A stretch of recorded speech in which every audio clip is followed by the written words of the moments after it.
बहुत ज़्यादा डर लगन डिया हैगा वा भी ना कभी अल्लाह रहम करे इस तरह का काम नहीं होया घर दे विच ते बस ऑपरेशन कराना हैगा ते बस खैर खैरियत ना हो जाए ते अगे कोई मसला ना बने है। मेरे भैन भरावां ने सारियां ने दुआ मंगनी हैगी।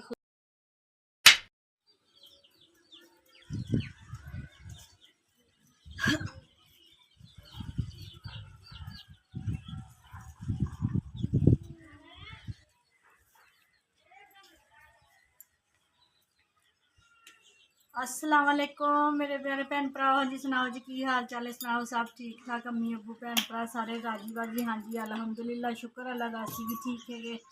हाँ जी मेरे भैन भरा कल व्लॉग नहीं बना सकी सी क्योंकि मैं हॉस्पिटल गई हुई सी। बेटी अपनी जो है ना डॉक्टर को टाइम लिया, फिर उन्होंने कहा भी रिपोर्टा करवाइया और शाम को ना 5 बजे मिलनिया सीगियां। ठीक है जी, मैं तकरीबन 6-6:30 बजे रिपोर्टा लैके वापस घर आई हुई। फिर नेरा हो गया तो हांडी रोटी तो की हैगी पर लोग नहीं बना सके। ठीक है जी, अज का टाइम सूँ मिलया है, अज जुमेरात हैगी आ तो अज अपनी बेटी को लैके जाना वा, अज उत्थे दाखिल होना वा हॉस्पिटल। तो कल नूं अल्लाह खैर करे फिर ऑपरेशन होएगा, पैर की हड्डी जी वधी हुई वह ऑपरेशन करवाना है। ठीक है जी, तो मेरे भैन भरा साडा अज का व्लॉग जरूर देखन, लाइक करो सबसक्राइब करो, घंटी का बटन लाजमी दबा दो। ठीक है जी, मैनू थोड़ी ज़्यादा तो ज़्यादा सपोर्ट की जरूरत है, दुआ मंगनी हैगी है मेरी बेटी के हक अंदर। अल्लाह ताला वह पैर का ऑपरेशन जोड़ा खैर खैरियत नाल हो जाए तो कोई मसला ना बने। मैनू बहुत ज़्यादा डर लगन डिया हैगा वा भी ना कभी अल्लाह रहम करे इस तरह का काम नहीं होया घर दे विच ते बस ऑपरेशन कराना हैगा तो बस खैर खैरियत ना हो जाए तो अगे कोई मसला ना बने है। मेरे भैन भरावां ने सारियां ने दुआ मंगनी हैगी, खसूसी दुआ मंगनी हैगी मेरे हक अंदर मेरी बेटी का ना पैर बिल्कुल सही हो जाए। पैर तो ठीक है बस सिर्फ ना इतों की दर्द होंगी हैगी पैर के हड्डी के ना, तो वह ऑपरेशन करवाना है। लाजमी दुआ करनी है, कमेंट करके दसना है साडा व्लॉग अच्छा लग्या वा। ठीक है जी, तो साडे नाल अज बने रहो, देखते रहो सानू। चाह दे दो मैनू।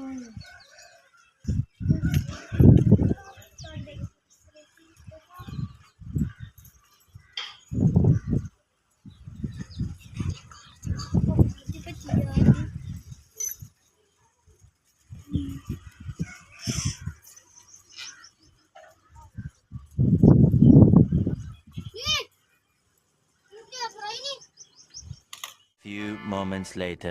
हाँ जी मेरे भैन भरा असीं चले हैं हॉस्पिटल। ठीक है जी, अज जुमेरात हैगी आ ते अपनी बेटी को लैके चले उत्थे ना दाखिल हो जाना वा अज ते कल नूं ऑपरेशन होना वा। तो मेरे भैन भरा दुआ मंगनी है कि ज़्यादा तो ज़्यादा भी अच्छे तरीके नाल ऑपरेशन भी हो जाए तो जल्दी आराम भी आए। ठीक है, असीं जा रहे हैं।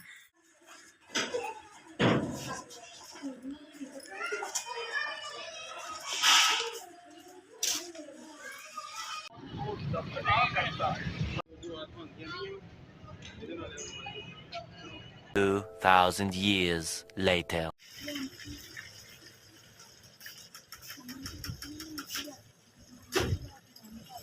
हाँ जी मेरे भैन भरा वो हॉस्पिटल गए थे, बेटी मेरी उत्थे हॉस्पिटल ही हैगी दाखिल। ठीक है जी, तो मैं ना आ गई हैगी 2 घंटे वास्ते घर भी आके ना हांडी रोटी कर लवां। बच्चों ने रोटी खानी है तो असीं बना रहे थे जी अज भिंडी।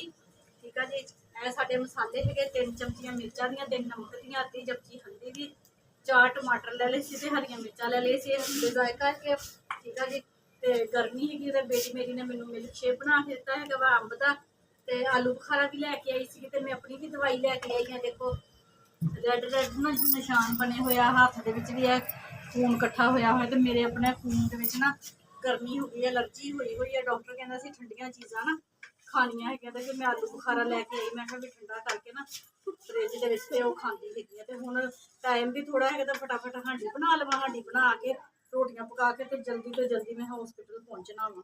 अली हैदर छोड़ के आई ही उसकी भैन के कोल, दोनों भैन भरा हॉस्पिटल सारे रिश्ते शामिल कर दिते है प्याजा के। ठीक है जी, इन्होंने चंगी तरह प्याज मसाले भुन के फिर अभी भिंडी अज तली कोई नहीं, तल के नहीं पकानी हैगी, इसी तरह बनानी है तो बहुत आसान तरीके बन जाती है तो जल्दी हैगी है।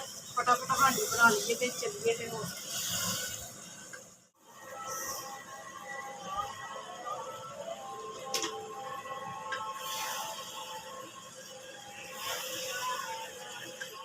Eternity later.